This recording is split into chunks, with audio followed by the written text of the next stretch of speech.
परमात्मा के ध्यान रूप पूजन से परम पद की प्राप्ति। श्री महादेव जी कहते हैं, महर्षि, उस परमात्मा देव के पूजन के जितने क्रम हैं, उन सब में पहले देहाभिमान को प्रयत्न पूर्वक छोड़ देना चाहिए। ध्यान ही इस परमात्मा देव की पूजा है। इसलिए तीनों भुवनों के आधारभूत इस परमात्मा देव की निम्न प्रकार के ध्यान से सदा पूजा करनी चाहिए। वे चेतन परमात्मा ज्ञान के द्वारा लाखों सूर्यों के समान दैदीप्यमान, सूर्य आदि समस्त प्रकाशकों का भी प्रकाशक तथा सबसे परे रहने वाला ज्ञान स्वरूप है। उसका मन से चिंतन करना चाहिए। इस नियति नाटक के साक्षी परमात्मा का इतना बड़ा स्वरूप है कि सबसे बड़े असीम आकाश का जो विपुल विस्तार है वह उसकी गर्दन है। नीचे के आकाश का जो असीम विस्तार है वह उसका चरण सरोज है। सीमा शून्य दिशाओं के किनारों का ये जो विस्तार है वही उसका भुजमंडल है और उसी से वह सुशोभित है। उन हाथों में उसने विविध ब्रह्मांडों में विद्यमान बड़े बड़े सत्य आदि लोक रूप श्रेष्ठ आयुधों को ग्रहण कर रखा है। उसके हृदय कोश के एक कोने में अनेक ब्रह्मांड समूह छिपे हुए हैं। वह प्रकाश स्वरूप एवं तम से परे है और उसके स्वरूप का कहीं पार भी नहीं पाया जा सकता। पूर्वोक्त नियति के नाटक का साक्षी ये परमात्मा ही परम देव है। यही समस्त पदार्थों का आश्रय, सर्वव्यापक, चिन्मय और अनुभव रूप है। सभी सज्जनों द्वारा यही सर्वदा पूजनीय है। यही परम देव परमात्मा घट में, पट में, वट में, दीवाल में, छकड़े में और वानर आदि प्राणियों में संभाव से स्थित है। यही परमात्मा शिव, हर, हरि, ब्रह्मा, इंद्र, कुबेर और यम स्वरूप है। अनेक प्रकार की घटपट आदि आकृतियों को लेकर असंख्य पदों से बोधित होने वाली तथा उन आकृतियों को छोड़ने पर एक पद से बोधित होने वाली सत्ता रूप इस जगत जाल का उत्पादक महाकाल इस परमात्म देव का द्वारपाल है। पर्वतों एवं 14 भुवनों के असीम विस्तार से युक्त यह ब्रह्मांड मंडल इस परमात्म देव के किसी एक देह कोण में स्थित होकर उसके अंग का अवयव रूप हो गया है। महर्षि, जिसके हजारों कान एवं आंखें हैं, हजारों मस्तक हैं और जो स्वयं हजारों भुजाओं से विभूषित है एवं शांत स्वभाव महादेव का चिंतन करना चाहिए। वह परमात्मा सभी जगह दर्शन शक्ति से परिपूर्ण है, यानी सर्वत्र देखता है, सब ओर घ्राण शक्ति से समन्वित है, सर्वतः स्पर्शन शक्ति से युक्त है, सभी ओर रसन शक्ति से परिपूर्ण है, सर्वत्र श्रवण शक्ति से व्याप्त है, सर्वत्र मनन शक्ति वाला है, तथापि वे सर्वथा संकल्प से रहित है एवं सभी ओर सर्वश्रेष्ठ कल्याण स्वरूप है। उस परमात्म देव का चिंतन करना चाहिए। नित्य संपूर्ण जगत के कर्ता, सबको अपने अपने संकल्प के अनुसार समस्त पदार्थ प्रदान करने वाले, सारे प्राणियों के अंतःकरण में स्थित और सभी के लिए एकमात्र साध्य सर्वस्वरूप उस परमात्म देव का चिंतन करना चाहिए। इस प्रकार ध्यान के द्वारा उस देवादिदेव की पूजा करनी चाहिए। अनायास प्राप्त होने योग्य, शांतिमय, अविनाशी, अमृत स्वरूप एकमात्र परमात्म स्वरूप के ज्ञान से सदा इस देव की पूजा की जा सकती है। जो हृदय प्रदेश में स्थित शुद्ध सच्चिदानंद घन परमात्मा का निरंतर अनुभव है, यही श्रेष्ठ ध्यान है और यही परम पूजा कही गई है।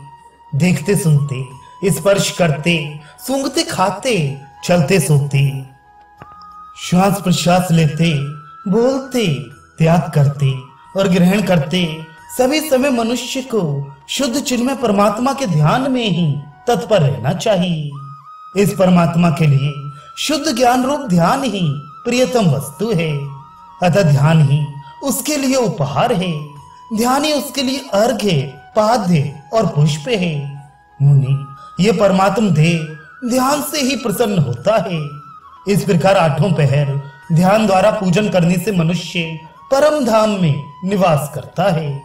महर्षि, जो ये परमात्म देव का उत्तम पूजन मैंने आपसे कहा है, यही परम योग है, यही वह उत्तम कर्म है।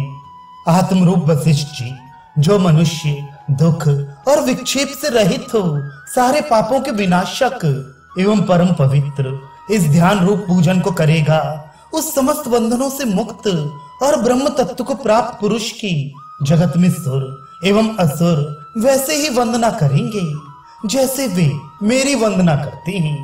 महर्षि, ये ध्यान पवित्र करने वालों को भी पवित्र करने वाला तथा संपूर्ण अज्ञानों का नाशक है।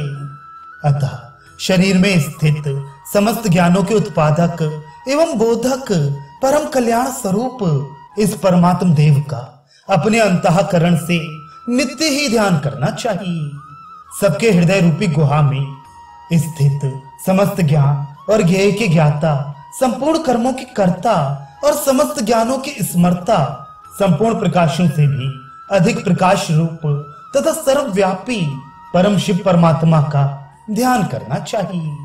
वह परमात्मा मन की मननात्मका शक्ति में प्राण एवं अपान के मध्य में तथा हृदय, कंठ, तालु और भौं के मध्य में स्थित है। वे कलाओं की कल्पना से रहित और देह के एक देशभूत सुंदर हृदय कमल में विशेष रूप से और संपूर्ण देह में समान रूप से स्थित है।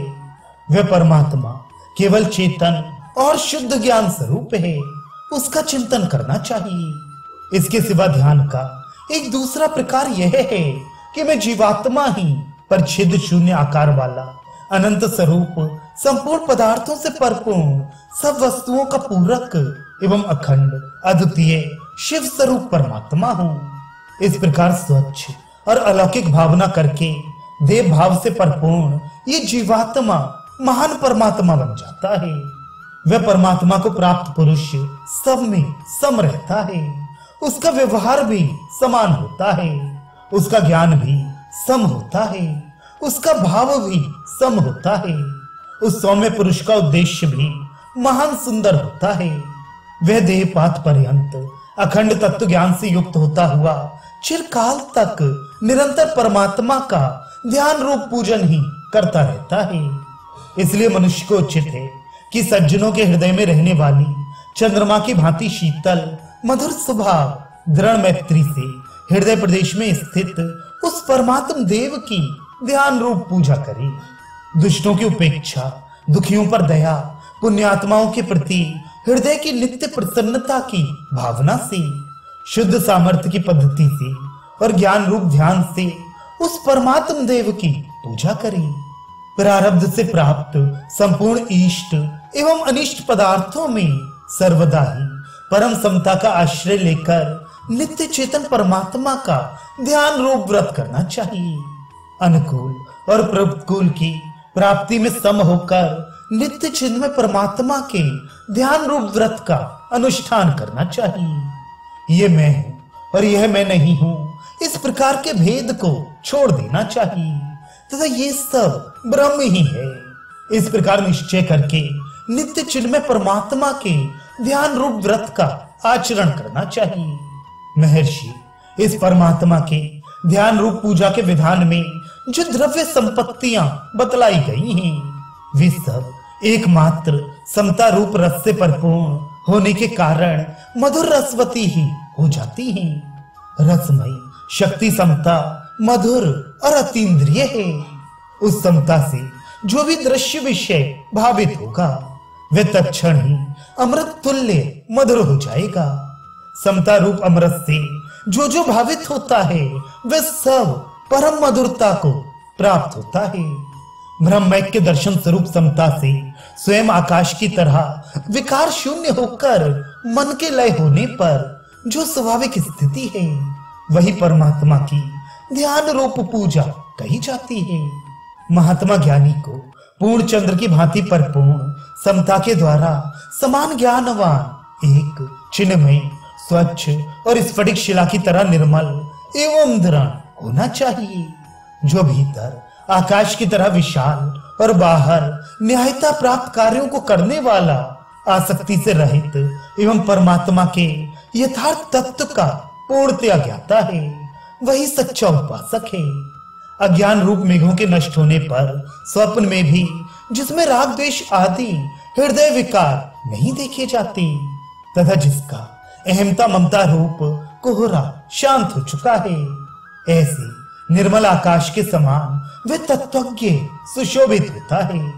महर्षि, यथा समय और यथा शक्ति आप जो कुछ भी कर्म करते हैं अथवा नहीं करते, उसी को जिनमें शिव स्वरूप परमात्मा का अंतः पूजन समझना चाहिए। इस प्रकार के पूजन से ही साधक अपने पारमार्थिक निरतिशय आनंद में स्वरूप का अनुभव करता है। शिव शांत, अन्य से प्रकाशित न होने वाला स्वप्रकाश रूप परमात्मा ही जगत के रूप में प्रतीत हो रहा है।